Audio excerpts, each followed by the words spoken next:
Hi there, welcome to the Cyberhut TV. My name is Simon Moffat. I'm founder and analyst at the Cyberhut. In our vendor introduction series, I get to sit down with amazing founders and executives across our entire identity security ecosystem to understand a little bit more about their mission and vision and how they are solving some of today's key problems. In this episode, I'm absolutely fortunate to have Rom from Apono. Rom, thanks for joining me. Yeah. Oh, thank you for having me. Not at all, not at all. I appreciate how busy it is running startups and changing the world of identity security. So I totally appreciate taking a bit of time out. And for those who have not seen one of these episodes before, I essentially get to ask Rom three very important questions to understand a bit more about how he sees the world. And question number one really is, what's the problem which you guys are trying to solve? Yeah. So Apono helps companies achieve zero standing privileges with just in time, just enough access across their cloud services, databases, servers, and so on. We're helping companies essentially reduce their attack surface while creating frictionless access processes within the organization. We were seeing some of the largest challenges companies are facing today involve overprivileges in their environment that are even further constantly expanding. Now, if you combine that with the ever-changing dynamic needs and the permissions to support those dynamic needs that the organization has today, especially the engineering organization, it makes it even more of a challenge to get access right in this, even more complex environment. And this is what Apono is trying to tackle. I love that. I love that. Reducing the attack surface. I love that because I think the identity attack surface it's getting bigger and bigger by the day. And I think the permissions aspect is a key part of that. And that really sort of it drops us into the next question really is why is this becoming a problem now? Is it legacy technology which can't fulfill these use cases?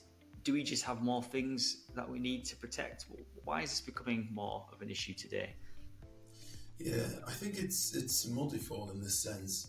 One of the things that we're seeing is a change in the responsibility, in my opinion, and there's become more of a shared responsibility model when it comes to access management in this new modern cloud environment.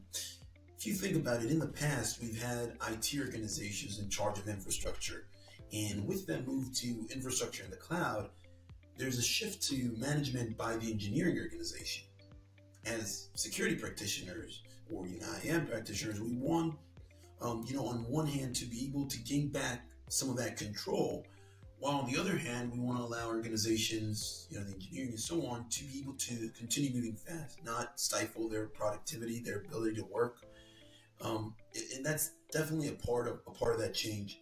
I think another change that is occurring is the need for a much more agile, dynamic way of working. We moved to a situation where you're deploying multiple times a day to production. You move to an agile development, and with that, there's agile and dynamic needs that the engineering and other organizations in the company have.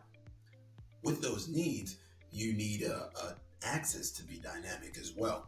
Mm-hmm. All these type of requirements that now access management control systems have require for a new type of solution, and this is where Apono comes in.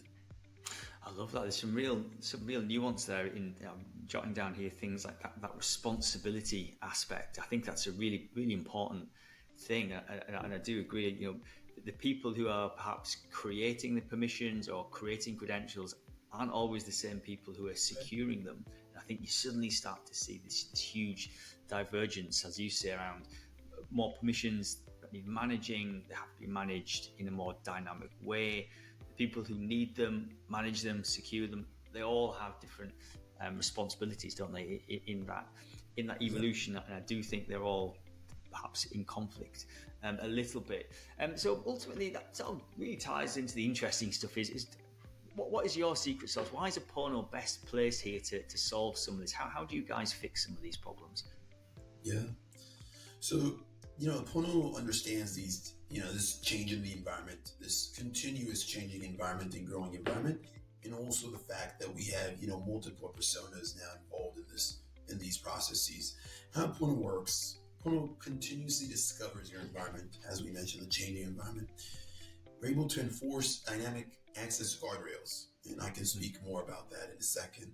On top of that, auditing the access that's received and providing the alerting and leveraging AI, Apono is able to help narrow down even further the access policies, the dynamic access policies that we have in place. Now, I mentioned access guardrails. These access guardrails are defined leveraging your organization's dynamic context. It could be the identity context that we have, whether it's the group, the location, if they've MFA'd and so on. That type of stuff we continuously pull in, and much more context that you can think of. In addition, you have some of the asset or the resource context.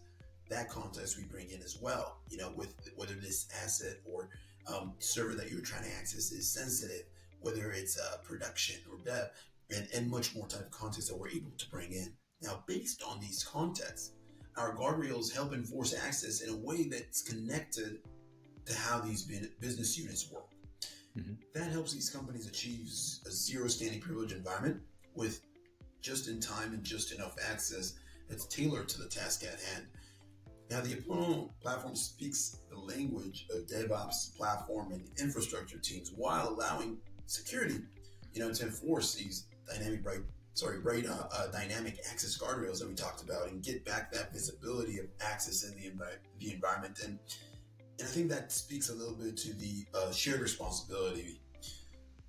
When we started Apono, we were trying to, and we still are, trying to bridge that gap. We're here to empower organizations to be able to bridge that security operational gap around access management, trying to provide security, the ability to enforce the right guardrails, and at the same time speak the language of engineering and operations and how they work today. I love that. I think it's pulling together lots of different interested parties. There's that DevOps aspect, there's the security aspect in there as well. I like this concept of access guardrails. It's brilliant. It sounds really simple, but I think providing those buffers and those prescriptions essentially to allow the DevOps community or the engineering community to build apps, deliver apps, understand how they should request or design permissioning systems, I think is good. And obviously, the other one around having the correct context as well around how to sort of right size permissioning, I think is vitally important as well. I think, we're seeing permissions management, identity management being used now by lots of different parties. You mentioned DevOps and SecOps and the engineering world.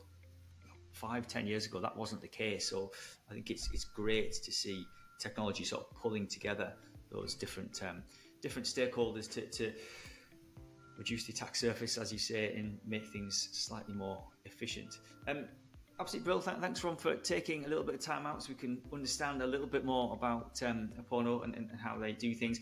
This has been another episode in our vendor introduction series.